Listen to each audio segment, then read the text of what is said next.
Pemirsa, mantan pejabat Ditjen Pajak Rafael Alun Trisambodo dituntut hukuman 14 tahun penjara. Jaksa KPK menilai Rafael terbukti menerima gratifikasi dan juga melakukan tindak pidana pencucian uang. Bagaimana surat permohonan pemindahan hak nomor 109. Rafael Alun Trisambodo menghadiri sidang pembacaan tuntutan di Pengadilan Tindak Pidana Korupsi Jakarta Senin siang kemarin.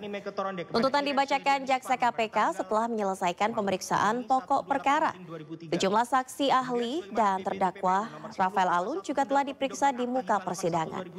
Jaksa menyatakan terdakwa Rafael Alun Trisambodo telah terbukti secara sah melakukan tindak pidana gratifikasi dan pencucian uang.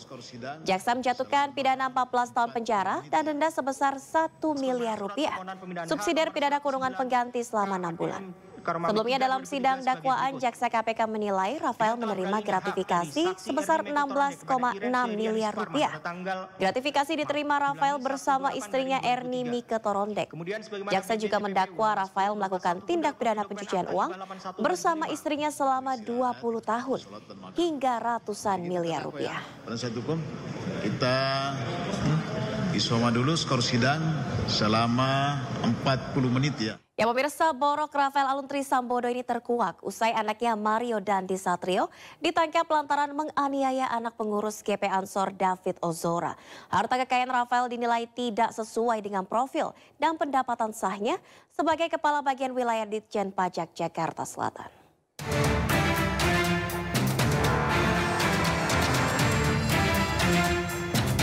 Sepak terjang mantan pejabat Ditjen Pajak Jakarta Selatan, Rafael Alun Trisambodo terkuak akibat ulah anaknya Mario Dandi Satrio.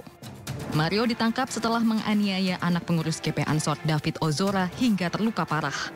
Penganiayaan melibatkan rekan Mario, Shane Lucas, dan seorang perempuan di bawah umur berinisial AG, kekasih Mario. Usai kasus penganiayaan ini viral di media sosial, satu persatu bobrok ayah Mario, Rafael Alun Trisambodo, ikut mencuat ke publik. Harta kekayaan Rafael dinilai tidak sesuai dengan profil dan jumlah pendapatan sahnya. Menteri Keuangan Sri Mulyani lalu mencopot jabatan Rafael Alun Trisambodo sebagai Kepala Bagian Kantor Wilayah DJP Jakarta Selatan II. Komisi Pemberantasan Korupsi pun lalu memeriksa Rafael. Rafael diketahui tidak melaporkan seluruh harta kekayaan miliknya.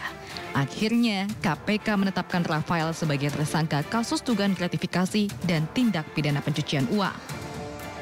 Pusat Pelaporan dan Analisis Transaksi Keuangan kemudian memblokir lebih dari 40 rekening Rafael dan keluarganya.